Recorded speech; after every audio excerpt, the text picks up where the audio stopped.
listening to the Marketing Happy Hour podcast, where we discuss career and industry insights with our peers in marketing. We're here to talk about it all, like the ups and downs of working in social media, how to build authentic relationships in the influencer and PR space, managing a 9-to-5 and a side hustle at the same time, how to be productive in your life and career without losing your sanity, and more. Ultimately, we're here to build a community with you because we're all trying to navigate the world of marketing together. Are you ready? Grab your favorite drink and join your hosts, Cassie and Erica, for this week's episode.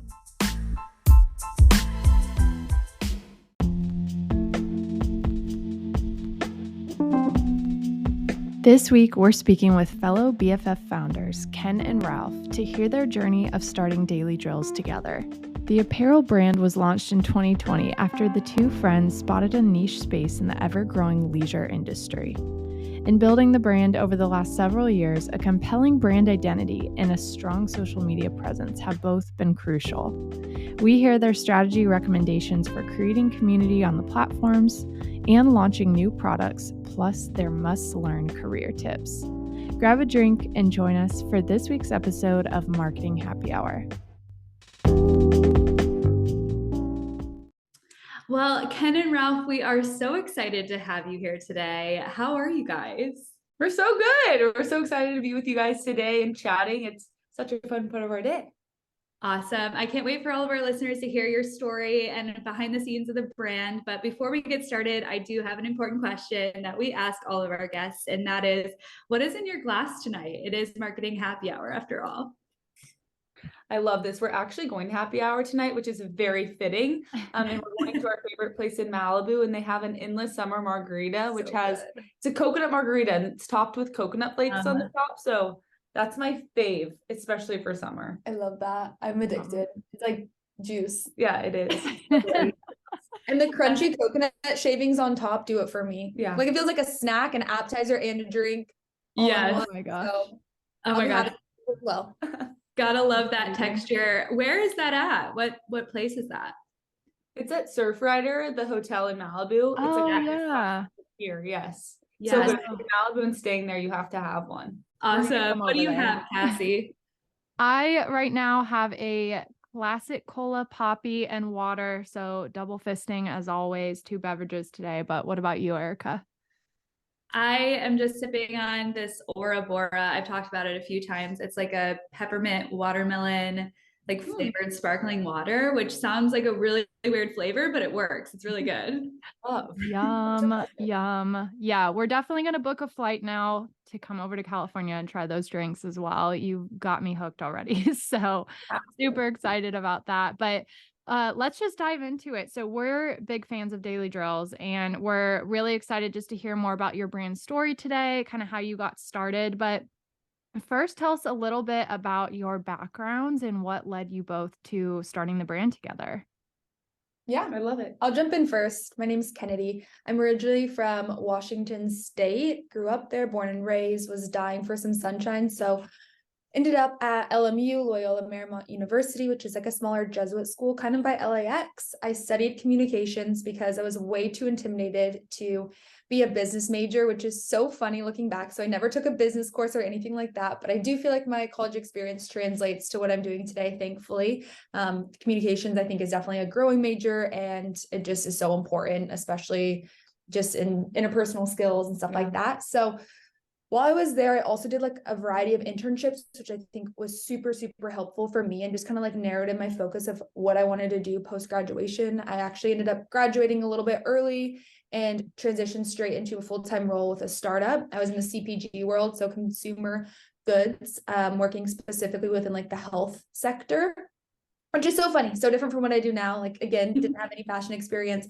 was also doing a bit of like marketing consulting on the side. So I did that for like 3.5, 4 years before starting Daily Drills. Definitely felt like I wanted to make a shift in my career. Always knew I wanted to own my own business. My dad owns his own business. I was very inspired by that lifestyle, but didn't really know how I was going to get there and when I was going to get there until Daily Drills happened. Yeah. I am Mary Ralph. I'm from Austin, Texas, and I moved to LA. I went to Pepperdine And I loved school. I feel like my education has helped me in so many ways, honestly, more through like the connections of the people that I've met and stayed in contact through after school. But during school, I was doing social media stuff on my own for my personal account. And I was also helping a startup at the time called Bumble, which is obviously a huge dating app now, do all of their social, their strategy, their influencer marketing. So my twin sister and I were their interns, and we would go back to their headquarters in Austin every summer. And then we would work for them when we were at school during the school year, which was so fun, and obviously learned a ton from a startup. I think there were 12 people when we started working there. So it was super fun to get hands-on experience. And then after we graduated, my twin sister and I started a boutique social media agency. So we were doing social for like a few of our favorite brands in LA, and she was still in Austin, which was exciting. And we got to do all of their content creation. We got to do their photo shoots. We got to do their posting, everything. So I feel like I learned a ton. But I remember like thinking to myself, this is so fun, but this would be like 10 times better if I got to do this for my own brand. Like I was seeing these brands grow. I was seeing their sales numbers and everything behind the scenes. So I always thought to myself, like, I'm going to start something one day. Like Ken said, my family has their own business as well. And I always thought that would be something down the line, but never knew how quickly it would come. And I think Ken and I were always the friends that like talked about that stuff together. We always were circulating business ideas. We got to do this one day. We got to do this one day. And then it was just kind of right place, right time. It was the middle of COVID. We were both doing our other jobs, but obviously had free time at the end of the day. So we were like starting daily drills, doing all of the things on after work hours. And then when we started it, you would come over and pack like on Tuesdays and Thursdays is when we get our orders out. So that's kind of how it started. It started in 2020, November of 2020. Yeah. And it quickly became a full-time job. Like I think within 4 to 6 months for both of us, we had quit our other jobs and were focused full-time on daily drills because it just needed that kind of attention. That first summer we had never had honestly anyone work under us either, and so we're like, how do we need interns, we literally and they were full-time workers, bless their hearts, we love them. But like just we needed more hands on the ground, and that's just like pretty much it kind of caught wind, and then we had to like go step up and like and actually like follow the momentum. So it's been a crazy last 2.5 years, but I love what we do. That is so fun. And I love to hear the behind the scenes of like what you were doing before, because I think a lot of the best brands are born out of like, I know I want to be doing something, but I don't know what I want to be doing. And then just kind of like partnering with somebody else who's in that same boat. I mean, Cassie and I have the same story. We have always talked about starting brands and like all these things. Now we have this podcast. So totally identify with you there on that. But what do you say that you each brought with you to the brand in terms of just like marketing strategies that you learned in your previous roles? I love that. Something that I always say is best idea wins, and just not having an ego. I think a lot of those like corporate atmospheres, it's like you have to get this person's approval and then this person's approval, then they have to like your idea. And like, rather than like having everybody sit in a room, like it doesn't matter if it's an intern or if it's a C-level exec, and having them all put out their ideas and like the best idea for the brand, what's going to push the brand forward wins. So I feel like that was something I really learned in past experience. And then also I've only ever worked for startups, which is really interesting.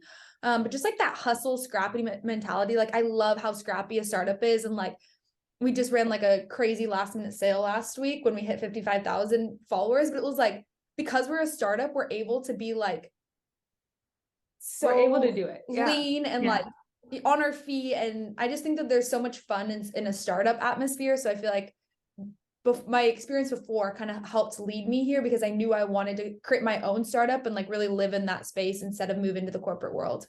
Yeah, I love that. I feel like for me, Bumble obviously helped. They had an amazing influencer program and college ambassador program that I think a lot of other companies really look up to.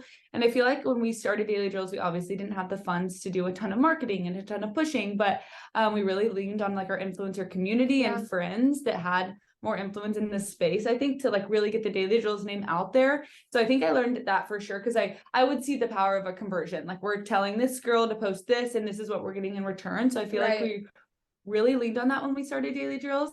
And also I think like something that I didn't like in previous that I feel like we've kind of changed for Daily Drills is I was running social for a clothing lines, food company, very different aspects of different industries, but they were all doing like the same social strategy. They were all posting on every holiday. They were all doing a sale at the same time. They were all wanting to post one time a day. They were, you know, very, very sort of like cut and dry, I felt like, which, and obviously they found success from that, but I just felt like when we started Daily Drills, we're like, what can we do that's different from that? Yeah. So when we launched our Instagram, we turned the Instagram on private, which obviously like brands normally don't turn their brand on private. Obviously they want everyone to see it.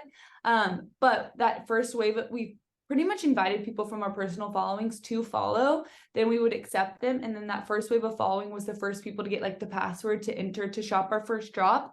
And I think that's really like fostered a sense of community from the beginning. Cause like those people that shopped us at the beginning still remember like, oh, I had to request to follow.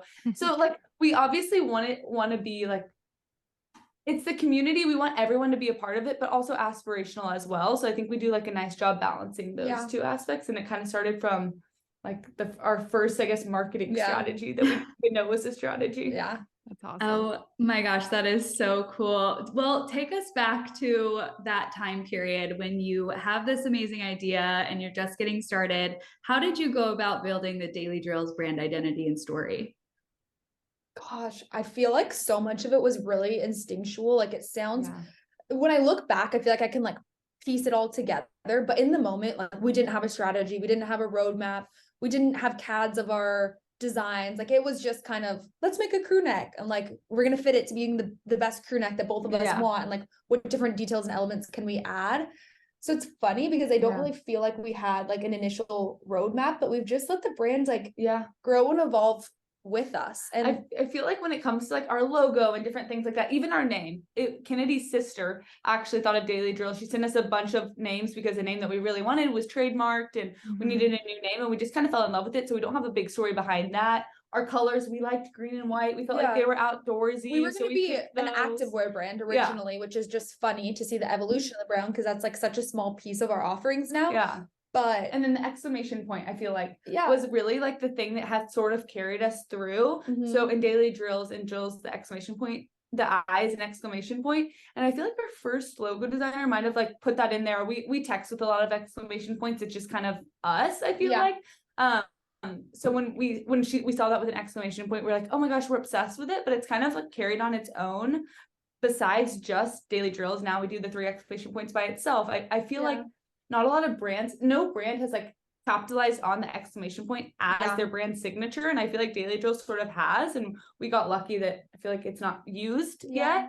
So I feel like that kind of has encapsulated what we want Daily Drills to be: fun, spontaneous, exciting. It's kind of the silver lining that we want through our marketing, through our storytelling, through all of our photo shoots, through even like internally in our office. Yeah, I love that.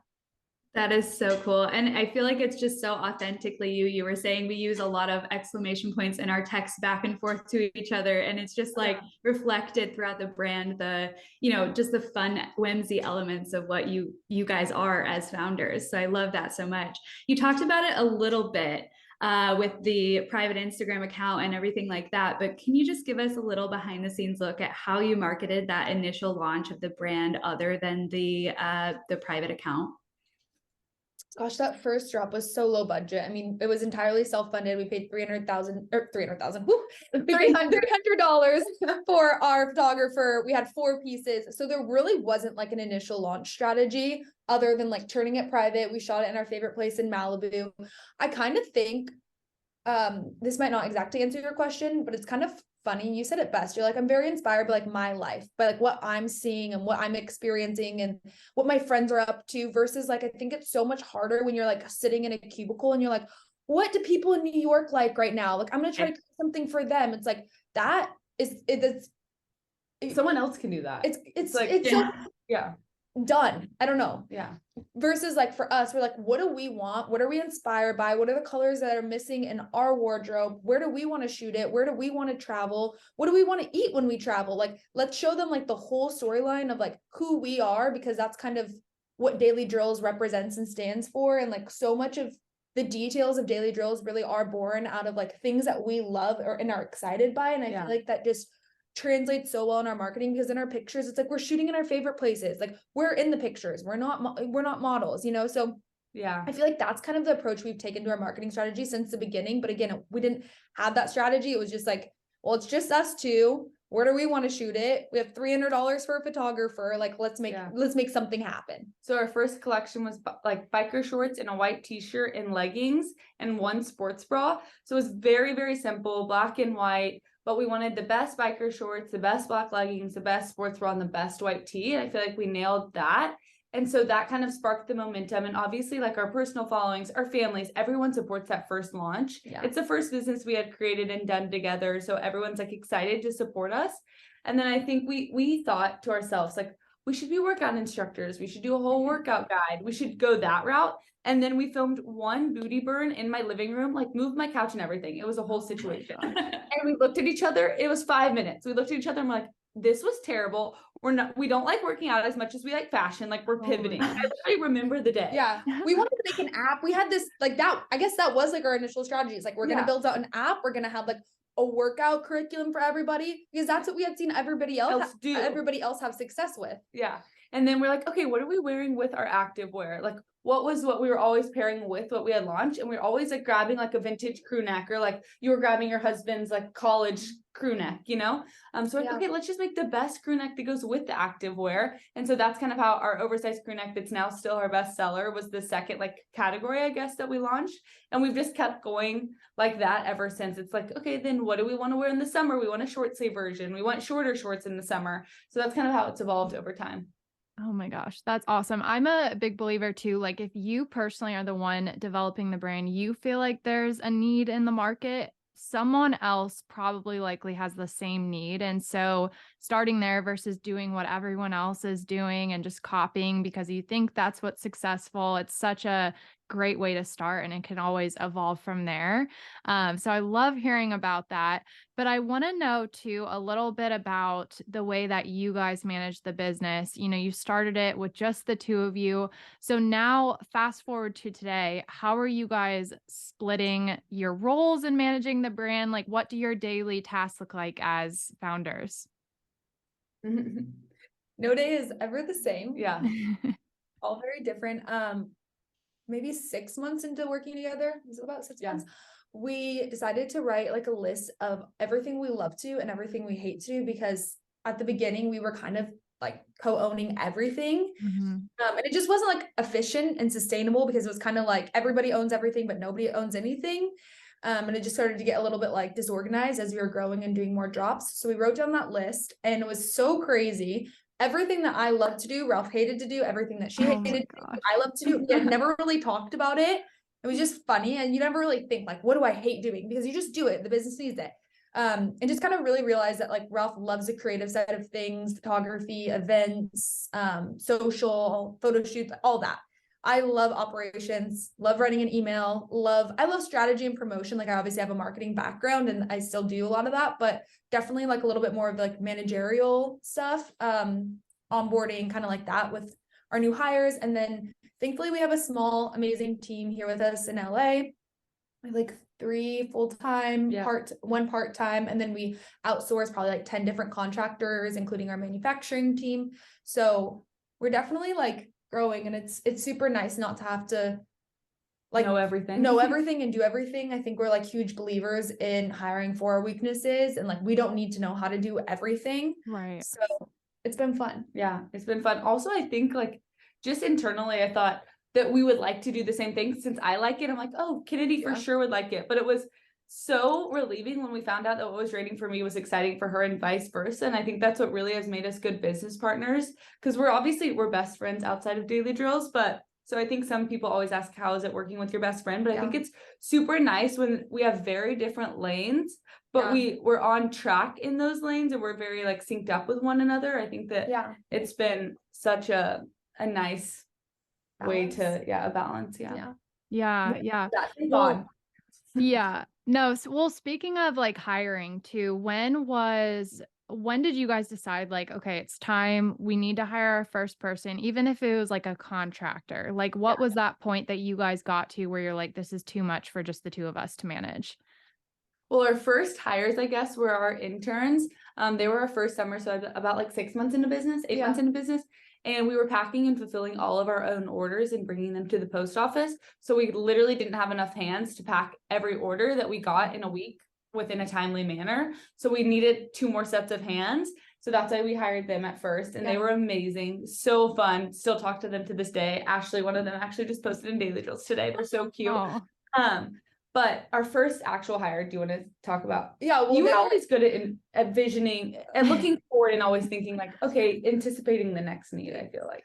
Well, we were realizing that our summer interns were about to leave us. Yeah, and we were like, oh no. Because we had grown so much over the summer. And so probably like 3 weeks into them leaving, we hired a full-time employee who was honestly like, it was like a bit of a catch-all role, just kind of like assuming those tasks that the interns were doing / also just like helping us pave the path for growth. So that was like our first role. And then we hired like another operations role and then a creative role. So I kind of feel like we go like operations, creative, just kind of building both sides of the business out. Yeah. Awesome. Awesome. And so you mentioned this a little bit, but working together as best friends, I mean, I know regardless if it's family, anyone close to you, like it's very different from being friends to starting to work with your friends. So how has that been for you guys? And do you have any advice for just going into a business relationship with one of your closest friends? I would say do it. I think it's so fun. I would do the list thing before you got into business, because you don't want to both love to do and hate to do the same things, because you might not get as much done, or you might need to hire more people than you thought. But I think it's just so fun. Like at the end of the day, I always get excited that if we do well in a job or something sells out, or we shoot everything on location. So we're traveling to these amazing, gorgeous places, and it's so much better to do together versus like just me by myself. Yeah. We were at an event yesterday and a girl was doing this huge milestone in her life and celebrating it, but it was just her by herself. And like, obviously all of her friends were there celebrating her as well, but no one was at the same level as her, you know? So it's just fun that it all happens to both of us. Yeah. I literally love it. It also is just so exciting going into work, and like, I get to work with my best friend every single day. Like people don't get to do that. I think it's such a blessing. And I think we're really good about compartmentalizing. Like when we're in the office, we try to like really just focus on work, and then we go to lunch, and during lunch we chit chat about our life, and then we're good at turning it on and off, which I think could have been hard, but I feel like, and you've set like gentle hours at night. So I'm like, I try not to text her too much after work about work unless it's like pressing. So I feel like we also just like fell into a groove of knowing how the other person works best. And like, I don't know. I love it. Yeah. You also you figure out how to make it work, because you know it would be terrible to do it by yourself. So I'm like, I'll do it to make it work. On her, so true. She was at her wedding, and then she had a honeymoon after, so she was out for like whatever, about 2 weeks, and I was literally like, I hate this. Don't want to do this alone. We're gonna have a team and all. We have a team and all that. But like, it's just so much better to do it with somebody else, and also just like when you're making hard decisions, like. I love to be able to lean on Ralph, because all of our decision making, like, yes, it's data based, but it's also very instinctual, because our customer base is just like kind of a little unicorn. And so I'll be like, okay, Ralph, like, do you think I should I'm thinking this much, but like, I want to check, like, do you think we should order this many units or whatever? Yeah. So without her, I was like, oh my gosh, like I would go crazy. My internal dialogue would literally be crazy. Yeah. Oh my gosh. Oh my gosh, that's so fun to hear. And I think too, you get to lean on each other a lot more, kind of like you were alluding to. It's like, you know, if you're not feeling well one day or whatever, you know that the other person will be in there to take whatever task that you had and like do it to a level that you trust. I mean, it's just, I feel like there's a lot of respect and trust there, which is awesome. Awesome to see. Awesome. Well, how would you describe your current marketing strategy now? A lot of our listeners most of our listeners are working for either startups or corporate marketing teams. So what does that look like for you right now? What are you focused on and kind of why behind that? I feel like one of the things we were actually talking about this morning was with our marketing. This is kind of more pertaining to like sales strategies or flushing through inventory, different things like that, that's maybe more related to a clothing brand, but can probably relate to other things as well. But I feel like a bunch of people are doing the same thing, sort of what I alluded to earlier about the social media I used to work in. And we're always trying to break the mold, do something different, do it like the Daily Drills way. I feel like we're always trying to celebrate with our customers. We just hit 55,000 followers on Instagram, which a lot of brands have 55,000 followers on Instagram, you know, but it was exciting for us. So we celebrated with a 15-minute flash sale. And it was 55% off not our entire site, but a lot of products on our site, the majority. And that just like celebrates with our customers. It gets them excited. It obviously is good for us because it helps with sales, but I think it like invites everyone in on all the little celebrations along the way. Yeah. Even for like Black Friday, our biggest sale is our birthday, not Black Friday. It's 2 weeks before Black Friday, but we feel like that's a more fun brand story around us and how we started. And a lot of people follow us and buy from us that are in college that are wanting to start their own brand. So I just think like inviting everyone in on the celebration from like a marketing perspective is smart rather than just following like the traditional path. Yeah, I love that. I also think you say this a lot, like everybody goes to Starbucks, but nobody really follows Starbucks on social. And I think for us, we wanted Daily Drills to feel like your friend, like you can DM, you know, and get a quick response and you're following along, but also we're offering travel guides to all of our big travel destinations. We're sharing our playlist so you guys can listen to what we're listening to in the office, and just kind of like making Daily Drills have a personality, and people feel like they're just following along a friend, you know, not a brand. I think that's really, really played to our advantage. And it's like I said earlier, it's easy for us to just be us than to try to be somebody else. So it comes really natural to us. Yeah. Another marketing strategy is we shoot a lot on destination, which is, this wasn't something that we like planned. We weren't like, oh, it's going to do so much better if we travel, but like, we were supposed to go to the Hamptons because we were like, this would be so fun to shoot in the Hamptons. And our friend, we wanted to shoot something with our friend, whatever. She last minute got sick. So we shot in New York. This was our first summer business.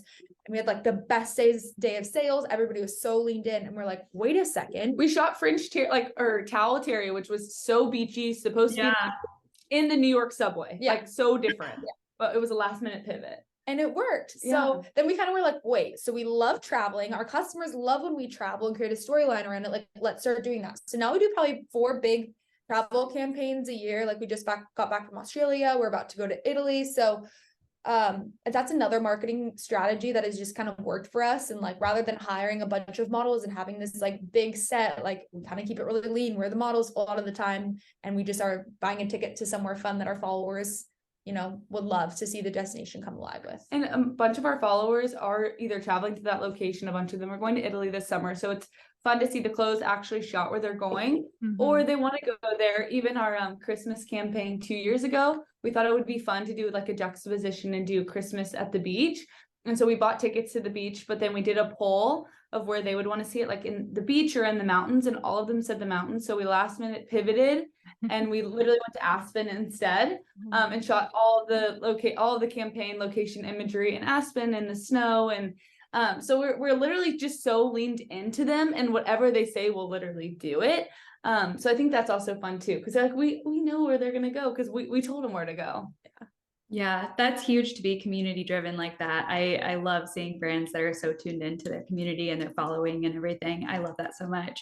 Are you guys currently doing any like influencer ambassador programs right now? We don't have an ambassador program right now. It's something that we want to build out one day. I think they're super successful, especially college ambassador programs. But we sort of have an influencer program. We have a lot of influencer friends in our community here in LA that just organically share, and influencers that we've made relationships with, but we don't have like a traditional program, I would say. We gift a lot, but there's not really a program behind it. It's just sort of getting the clothes in people's hands that are going to wear them and love them and authentically share them. Sure. Yeah. What about like PR or like events and things like that? Are you doing any of that?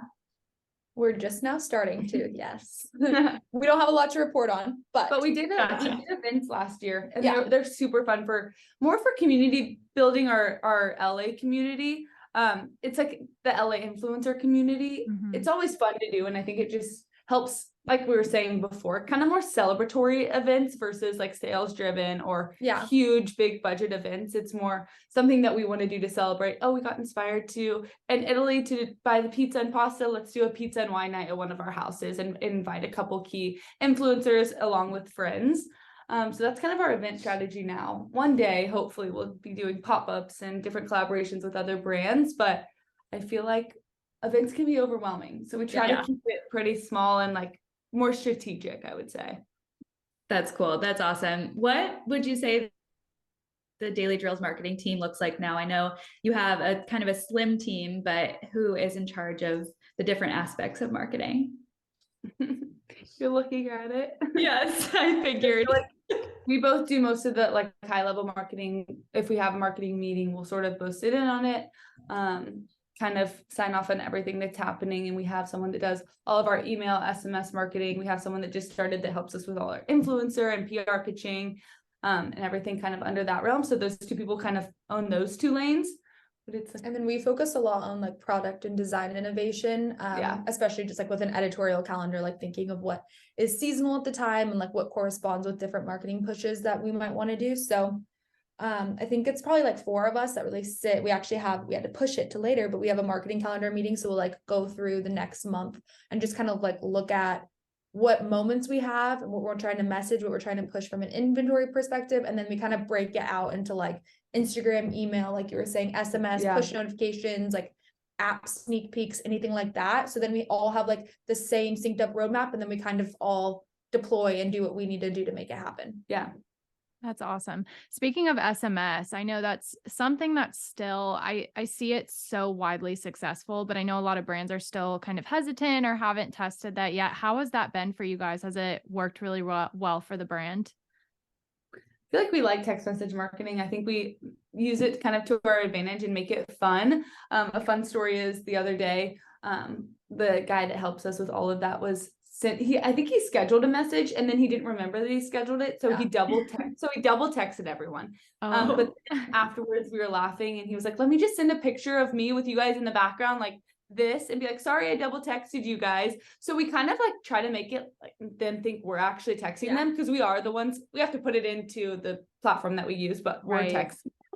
So we try to make it more personal, like we do our Instagram. Yeah. And then I think our app has really been a good direct line of communication that is not SMS, but it's notifications that pop up on their home screen similar to SMS. And that's like such a good, easy, like non-invasive way, I think, to ping someone and notify them of certain launches, etc. I agree. Yeah. Awesome. Thank you for sharing that. Yeah. I'm always curious about how brands are seeing that work for them, but I want to ask about product launches too. So like, what's the strategy behind that? Does it vary depending on the product? Are you guys teasing for a certain number of time before you actually launch? Like, just kind of walk us through that process for you. From like a product innovation standpoint, we try to plan like 6 months out, and we kind of try to think, we'll like make notes pretty much like right now. What are people wearing right now in LA, in the South, on the East Coast? And just so we can have those like mental notes of like when we should be dropping things. Like last year, for instance, we dropped swim like a month later and we were like, oh my gosh, we need to like drop it a month earlier this year. So I feel like that's kind of what we're thinking about from like a product innovation standpoint, and also just like what's really working for us and like how can we lean into that more. If it's extra branding, like what can we do to push that lever even further? We have like 4 different main categories, which is sport, resort, swim, and lounge. And so when we're looking at like our calendar too, we try to kind of like space them out. So it's like, okay, it hasn't been 6 months since they released a new sport collection. Like we try to kind of alternate. Obviously our, I shouldn't say obviously, but our best selling category is lounge. So we kind of filter that in a little bit more than the other ones, but we try to keep like a good variety of collections so that there's something for everybody and for every occasion on our site at all times. But you should talk about the teasing, because I think that's really fun.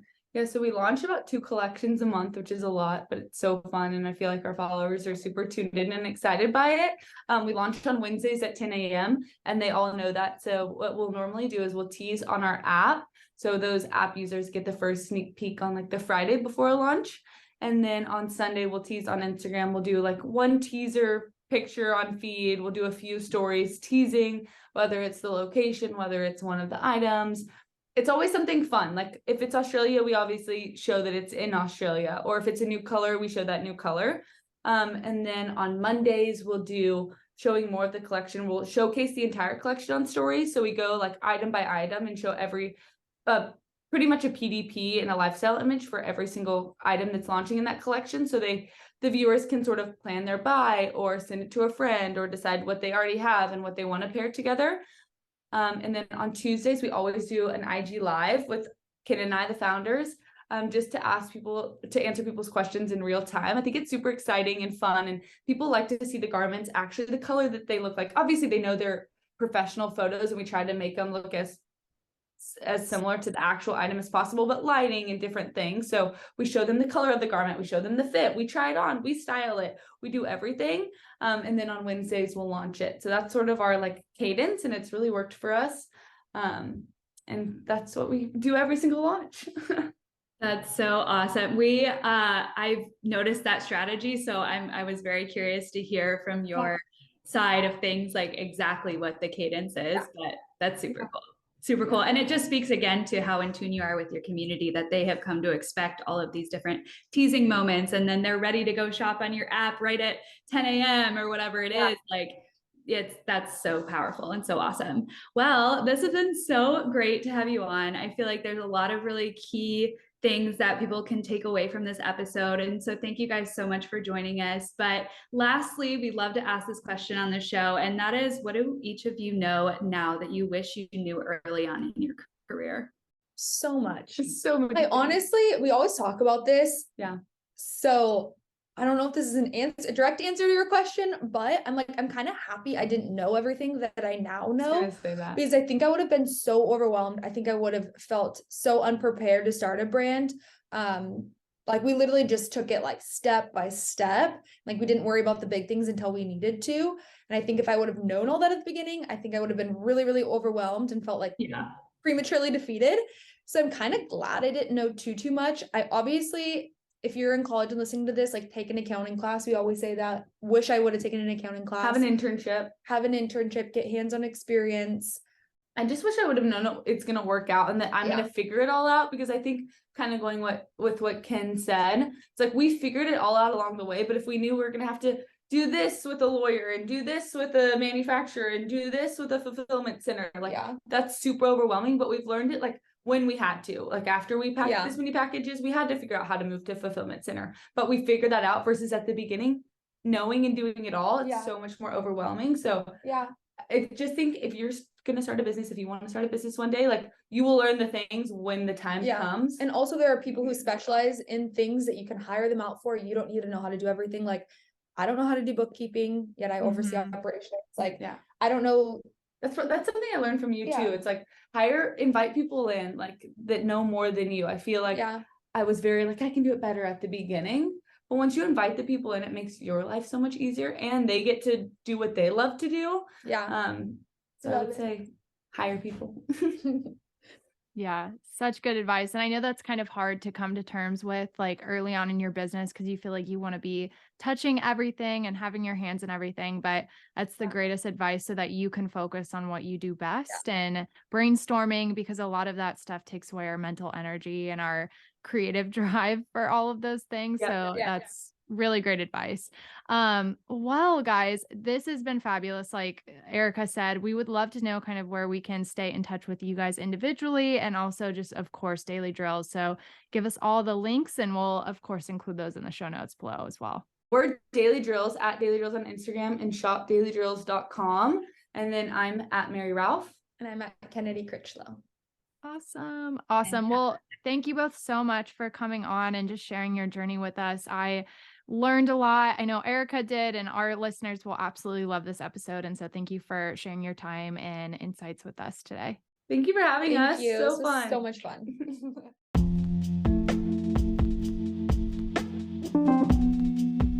Thanks to Kenn and Ralph for joining us this week. What a fun and inspiring episode. If you enjoyed this conversation, don't forget to rate and subscribe to the show on your favorite podcast platform. We'll see you next week for another episode.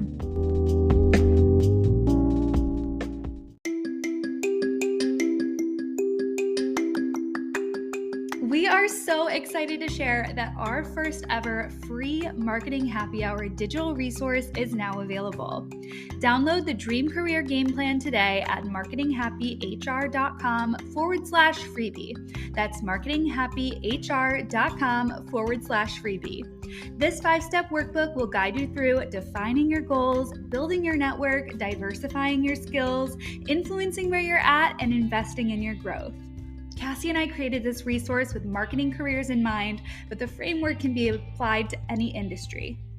Our hope is that this workbook will help you truly elevate your career, whether you're in the market for a new position or just looking to make your mark in your current organization. No matter where this resource finds you, we are cheering you on every step of the way. So go check it out at marketinghappyhr.com/freebie to download and make your career dreams come true.